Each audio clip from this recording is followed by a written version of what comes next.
Hi, and welcome to the Unknown Secrets of SEO podcast. What's up, everybody? Welcome back to another fun-filled Thursday edition of the Unknown Secrets of SEO podcast. Also known as Internet Marketing Unknown Secrets of SEO podcast, because we realized at one point that internet marketing was actually a pretty valuable term.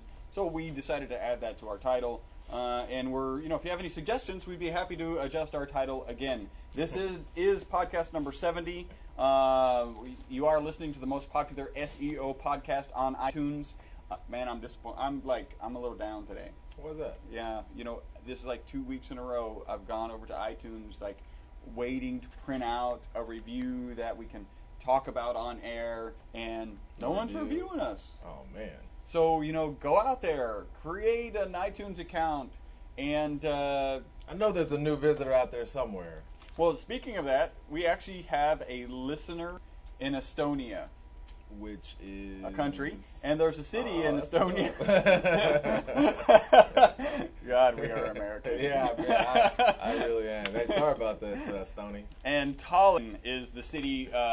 It seems like, well, at least everything I tend to look at and bring up on air is right on the coast. So it's it's a beautiful city right on the coast. Hey, listener in Estonia, excellent, thank you. Send us some information, some cool about Estonia, because I have no idea. Man, seriously, I didn't even know that existed until 30 seconds ago. That's awesome. Did I ever tell you my Jordan story? Like, when I was in college, I met a guy from Jordan. And at the time, right out of high school, Americans don't know that Jordan exists usually. But it was the time of Air Jordans. So I literally thought the dude was messing with me, right? But I was also smart enough to know that I don't know shit about geography. And so I just kept my mouth closed, and I said, I'll research this later, because he seemed very serious. If he was in fact messing with me, he was a very good actor, and it turns out that he's a good friend of mine. He is actually there's a place called Jordan. And I'll tell you why that's funny. Wow, I'm thinking that's funny is because when you said from Jordan, I knew Jordan's a country, but my first thing was Air Jordan? He's like, oh, Air Jordan? And I know it's a country. I'm like, wow. This is the first thing that comes into my mind is Air Jordan. Is that like Avatar? Are there like Jordans hanging in the air and people live in them? Oh, man. So we like to talk a little bit about what we talked about last time. Last time we did, I don't remember. We did something. It was one note. I should have brought that. I didn't even bring it. It was actually a very good cool. podcast. It was a tool. It was something that I found that I thought was just awesome. Like 2 podcasts ago, we went over these 2 Excel spreadsheets that I can't remember his name gave to us. And then I found another tool. It was the Google Chrome SEO Toolkit. Oh yeah. Yes. If you have not downloaded that, if you haven't downloaded Chrome, do it. Awesome. And we also talked about Flash.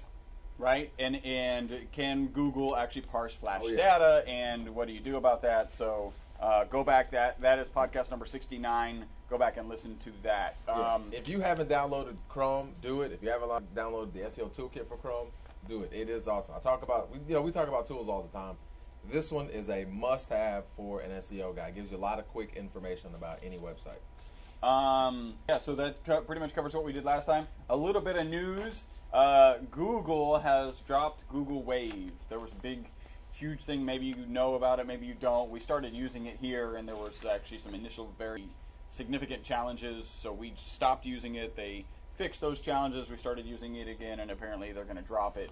It actually had like a 45-minute video intro, which, it takes a lot to get 45 minutes of anyone. It took like a week to put together. Well, it was the demo. The release of it, so it was probably straight to just like our podcast. If you guys are wondering, because the production quality is so amazing on our podcast, no, we do not do any editing. All one take. All right, uncomfortable silence. And they're all like, duh. So Google dropped Wave. It was pretty exciting. The video was awesome. There were some very neat features in it. And, Paul made the point, Paul apparently initially, had some brilliant technical assessment that he never shared with me. He's like, what's the point? I never saw any point of Wave. I'm running around here carrying a Wave banner, and Paul's just apparently laughing at me. it was amusing. He's like, I'll use it if you want to. I don't see any harm in actually using it, so. There you go. So yeah, dropped wave. Here there was an interesting article. This is in CNN, and I only got to the title, and I'm like, and the title is it was right on the heels of, I don't know if you know this, Saudi Arabia has stopped RIM service, so BlackBerry service, Okay. and there are a couple other typically Middle Eastern companies. I don't even know what that means. Middle Eastern companies that are following suit. UAE is one of them, and you know they're arguing. It's kind of funny how they're saying we're taking the same precautions that America would take to protect its national security. We're not. But I see their logic is anything to protect national security, we would do it, except democracy and freedom of speech comes first. I mean, that's, you know, the famous Franklin, or I mean Jefferson. If you if you're willing to give up your freedoms in pursuit of in pursuit of safety, you deserve neither safety nor freedom. That's, I think, something that we believe here. That's cool, and they probably don't care. Yeah, no, about yeah.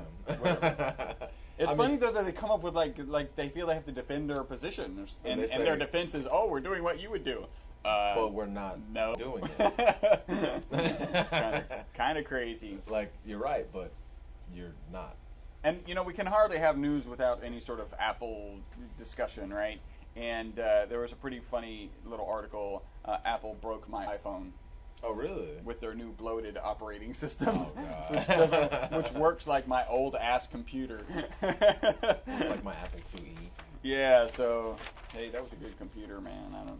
My first computer I ever had, Apple IIe with 5.5 floppy disks. That's, you know, 5.25. Dude, that's the computer I wanted.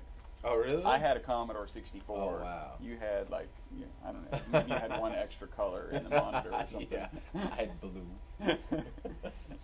I loved the Calvin and Hobbes. Did you ever follow the Calvin and Hobbes? When I was a kid. When he's asking his dad, why are these photos in black and white? And he's like, son, well, before 1950, there was no color. You know, I used to think that when I was young. I really didn't think. Like for a kid, it makes sense. Oh, wow. Sense to me. Back then, I'm so glad we live in an era of color. Color now. That's what's up. All right. I had one other piece of news that I didn't get to last time, because if you listen to our podcast, you realize that I lost my notes immediately before. Facebook has pulled, I think it's called Pancake, from 45 million Facebook users. So 45 million users were using them. The software Pancake was about creating a quiz, and you could share a quiz. And apparently they were using some techniques that Facebook wasn't comfortable with. And I don't know if you know this. Farmville, everyone kind of knows Farmville, right? They seriously restricted what they could do, because initially every time you grew a head of lettuce, it would send it would send a notification to your wall and to everyone, hey, Chris grew a head of lettuce. Yeah, and they stopped that. Well, all of those, yes, they did. Thank you. They did it afterwards, because all of those notifications did a great job of building up Farmville, right? And so it's going to be harder to create a Farmville kind of equivalent. That's cool, because I get so tired of seeing that. I don't play games on Facebook. I'm just a loser like that. So, and I see people on Farmville, and I'm like, dude, I'm at work. Like, how are you growing lettuce at 2:30? Yeah. How did that happen? I was gonna say, you've been on this for I get 8 notifications from your Farmville. I'm like, God dang. Like, how do you have time to do this mess? Heck of a morning. Man. And those are our clients. Give me that information I asked you for, punk. We're doing all their work, and then they get to play Farmville all day and taunt us with their... And I'm glad they shut down the quiz thing, because I'm like, I hated those things. Yeah. People were sitting up to me. I'm like, no, I didn't respond to the other 15 you sent me. Yeah. Gosh, get the point. Yeah, maybe Facebook needs to keep track of how many things you ignore, and then start creating a profile of, okay, this dude's going to ignore everything, so let's kick him off. Thank you. God. Facebook shut down due to inactivity. All right. The next thing I got is actually a Darren Bowie's letter. Let's run into that. This is pretty cool. Link Frenzy. Link Frenzy. That's the subject. So apparently Darren was in Portugal. We missed you for 10 days, so that could have been 2 podcasts. that we missed you for. And we're happy to have you back. Oh, by the way, if you want to send an email to us or stalk us or find us or whatever, here are the plethora of ways we have available for you. Typically at 9:15 Central Standard Time on Friday mornings. Today is Thursday morning because we're kind of shut down for tomorrow, at least a couple of us. And so 9:15 Central Standard Time on Friday mornings, you can find us. The easiest way to get there is to go to e-webstyle.com/Ustream. That's the letter Ustream. That'll take you immediately to our Ustream page where you can see us broadcasting live immediately. The other ways that you can follow us: twitter.com/ewebstyle, no dash in the ewebstyle. Facebook.com/ewebstyle, no dash in the ewebstyle. ewebstyle.com/YouTube, that's YOUTUBE, for you in the dark ages. Yeah. That'll take you to our YouTube page. We've got a cool little animated video with Paul in a bird hat and me with speaker Princess Leia ears. So go check that out. We also have the secret. It's a short, like 3-minute secret to how we accomplish everything we do as quickly as we do here. So go check that out. We gotta put all that on like a page. On we one got like page. a million ways to content. We gotta put that on the page. Should I just add that to the list of things we need to do for ourselves Yeah. and not for clients? We're like that mechanic who drives the broken down piece of crap car because he doesn't get paid to fix his car. He gets paid to make sure other people are succeeding in their businesses, and we're doing fine. So, in our business. Link Frenzy. Link Frenzy, yeah.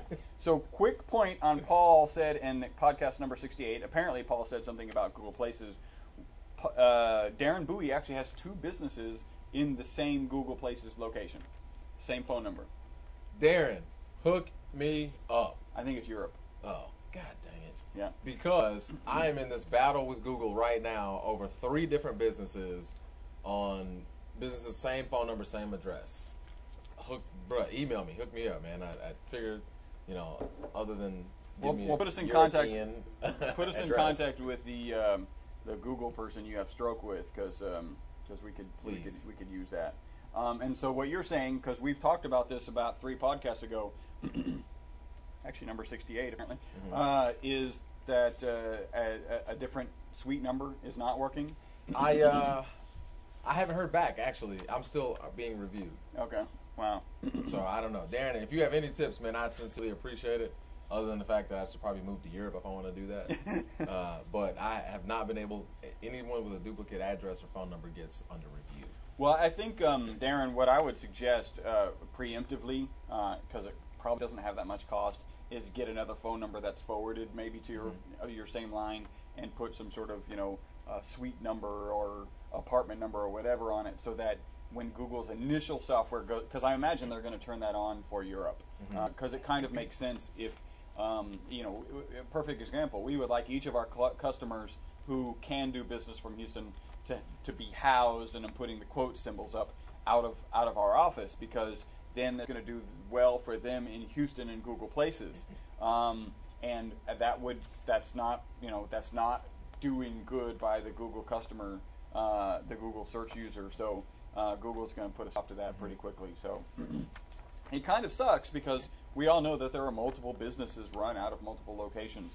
But if it only means that you have to get an extra phone number and kind of tweak the suite. So we're in suite 106 here. We have another business listed here, so we're going to put 106A and 106B and have a different phone number. I think that should work. I hope so. Like it's Google under review. It's under review and hasn't actually, changed anything. So now my song has changed to "Where My Review At?" Thank you. Where my review at? And that's been under review for like 2 weeks.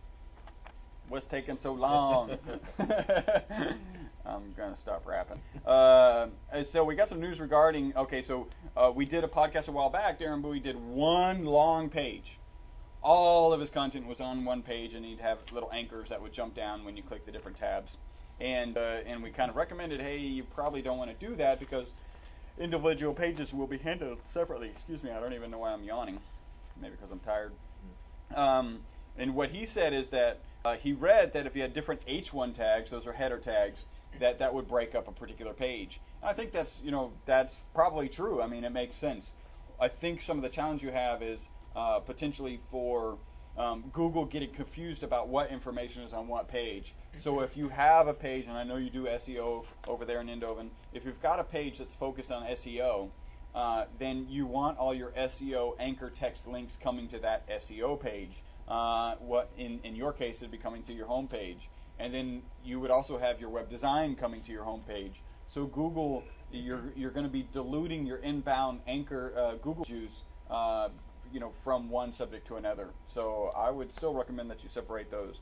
But I love the experiment. If keep it up. It looks like you're doing well. You say you only launched it 3 weeks ago. The website is creative-dynamics.eu, and for Web Designer Indoven and Web Design Indoven, you're doing well, and you're on the first page, second position for SEO Indoven. So that's pretty cool. Yeah. And I really appreciate these notes. He's saying that I need a runner for the podcast so I don't lose my scripts. That'd be awesome. And they could bring me coffee and Coke at the thing. Remember, that's Diet Coke, and this time it's actually Diet Pepsi. So, and he asked me how am I at jQuery. I could be kind of hokey and go J what, except I know what it is and I suck at it. I've never even touched it. So let's say this: I'm brilliant at it. I've never touched it, and I don't really have time. But yeah, send me a note. What are you doing with jQuery? That's kind of cool. I know there's some pretty powerful stuff. It's a way to do interactive stuff, very dynamic, and it's kind of it's I believe Ajax technology. So you don't actually have to leave the web page to actually grab information from a database or from your server. So Darren Bowie, as usual, we really appreciate your correspondence. And the challenge is still out there. I think we put together the bird hat and speaker Princess Leia animation video challenge. Apparently you accepted the challenge, and we're at least 10 days into it. Should we give him a slack because he was in Portugal? I'll give him a pass because he was in Portugal. He's in Portugal, so hopefully you saw some good soccer over there. Obrigado. That's what he finished with. Muitos obrigado, which I just figured out because he was in Portugal. Oh. So you know what? I'm done. That's all I got. All right, I got a little something else. Google Places. This probably, I guess, is a news bit. That's something I just read. If you're not on Google Places, get on it. Google Places, where you can put your local business listing on Google. They now let businesses respond to reviews on Google Places. So this is something I printed out actually from Search Engine Land. Starting today, if you're a verified Google Places business owner, you can publicly respond to reviews written by Google Maps users on the place page of your business. If you are verified. So if you're having verification issues or getting verified, you need to get that handled. I am still having some of those same issues. I do have a note on that. It's pretty interesting. It may be in parallel with what you're about to say. Google's incorporated Yelp and City Search reviews in. Okay, go. Yeah, it's actually a part of it. Now, and here's the thing. So basically, you can respond to it.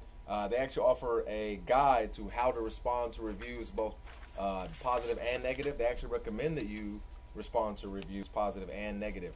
Now, there are some limitations to it. So without even reading it, I can tell you a bad response for a negative review is that guy sucked anyway. Yeah, no. He's no longer allowed in our establishment. Yeah. Now, their limitation is business owners do not get to respond to all reviews that appear on Places pages, i.e. those from third-party sources. Only those written by Google users directly at Google.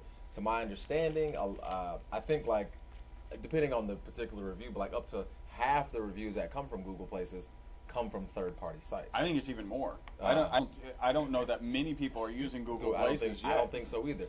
They're trying to push it. Probably the people who are using it are people who are actually writing reviews of themselves in Google Places. But probably so. They are really trying to push Google Places reviews.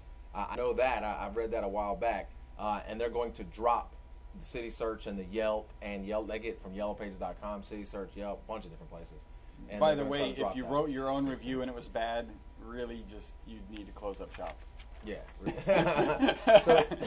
So Google, this just tells me Google is really trying to push Google Places. They want their own reviews.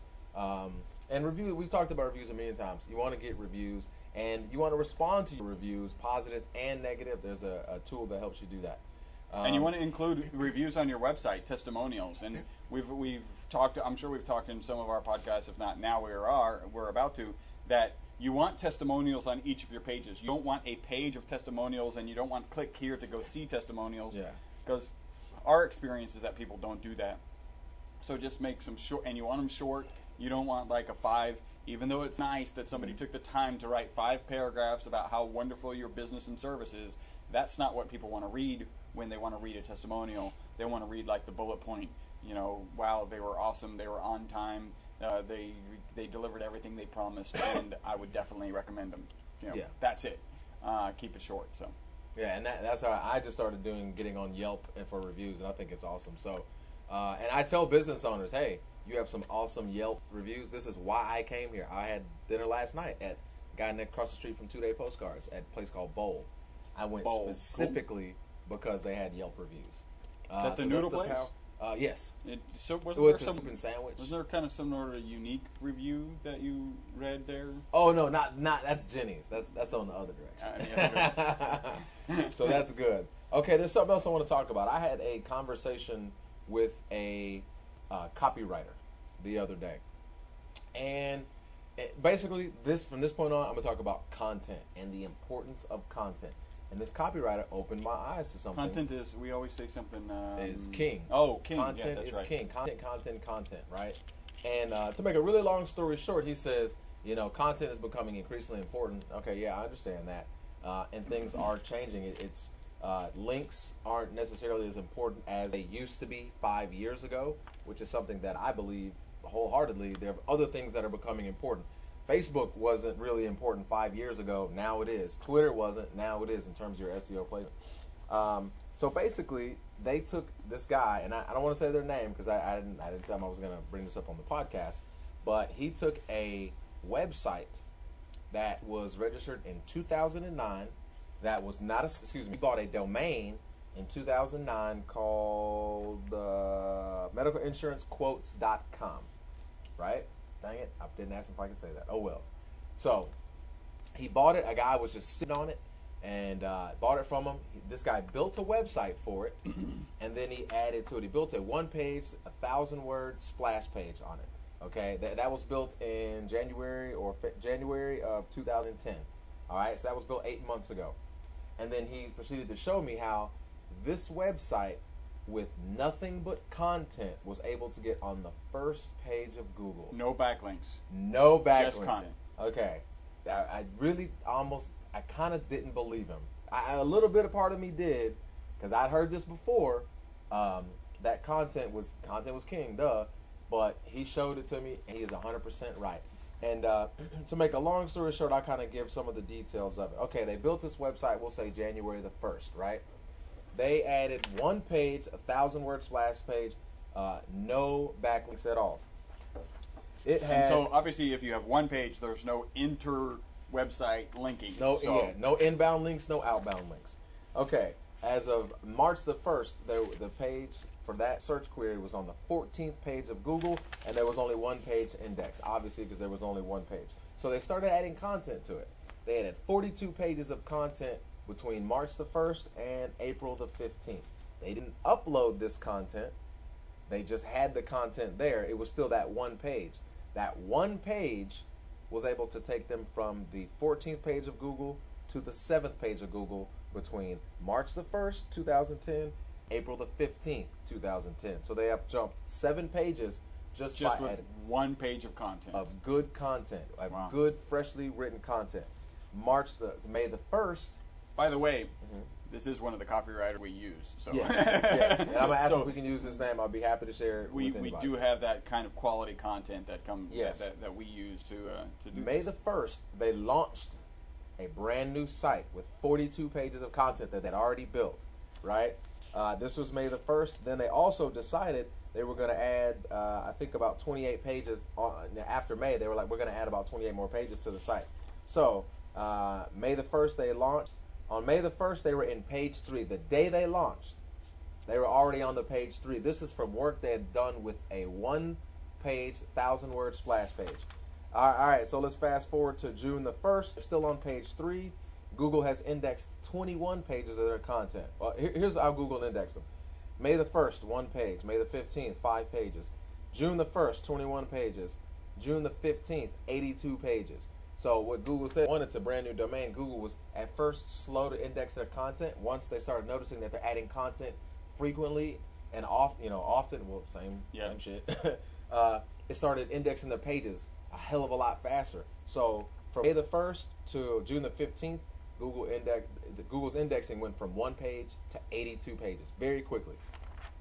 From May the 1st to June the 15th, June the 18th, their Google placement went from page 3 to page 1 on June the 18th.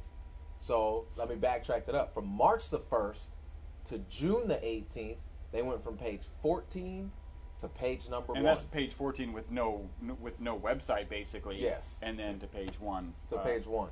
Content only. Content only. No backlinks. Now they have internal links now because they have more than one page, but no backlinks at all. So within 3.5 months, let's say 110 days, this website with no backlinks went from page 14 to page number 1, had all 82 of its pages had been indexed with no backlinks, no nothing. Didn't we look at this and kind of determine that a lot of that was because it was in the sandbox anyway?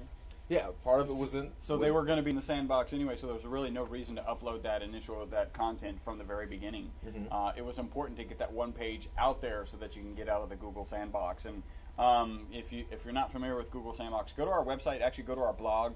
You can go. There's 2 ways to get there. Just go to the website ewebstyle.com, and I think at the top there's a blog link.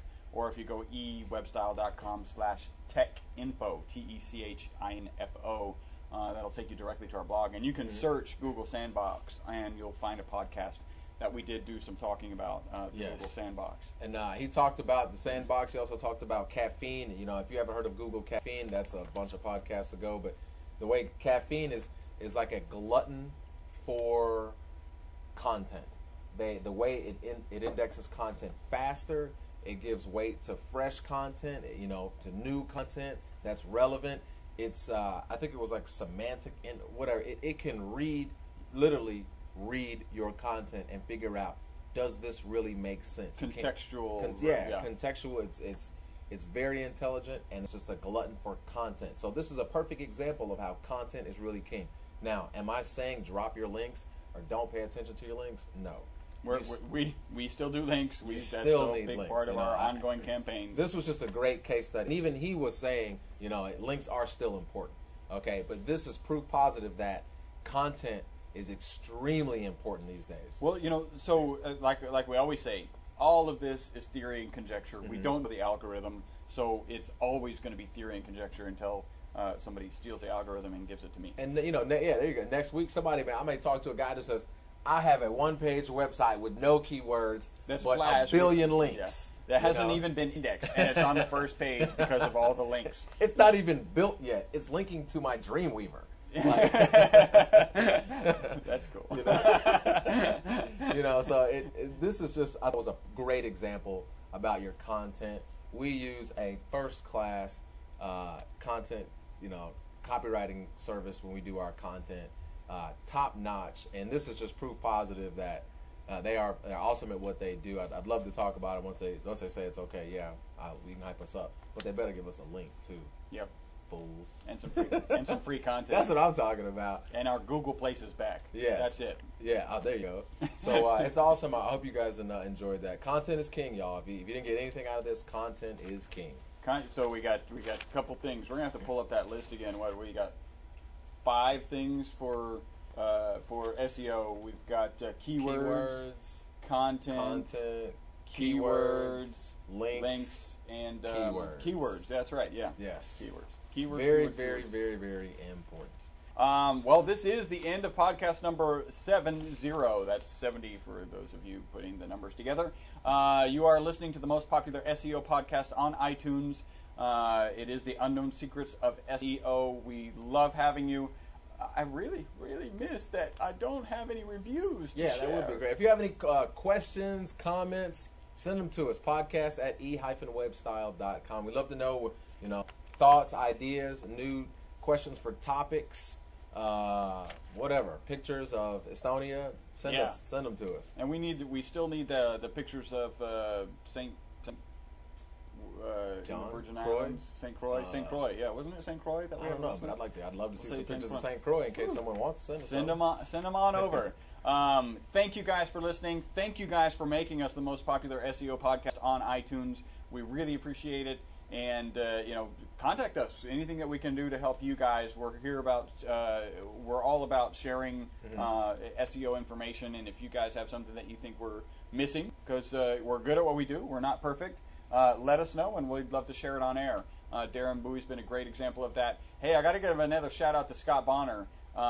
He's given us some great suggestions. We've actually got some homework to do for some podcasts. I think they'll be very powerful. He wants us to talk about why should one be doing internet marketing versus traditional marketing. Now, we all know that you should be doing it, and there's a sense that maybe you should be doing it both. But if you really only had a fixed number of dollars, and who doesn't, what should you be spending it on? And so we think we can make a pretty good case that those dollars should be spent on internet marketing, specifically with us, actually, but on internet marketing in some capacity. So we'll be putting a podcast together like that. Scott, you've given us great ideas.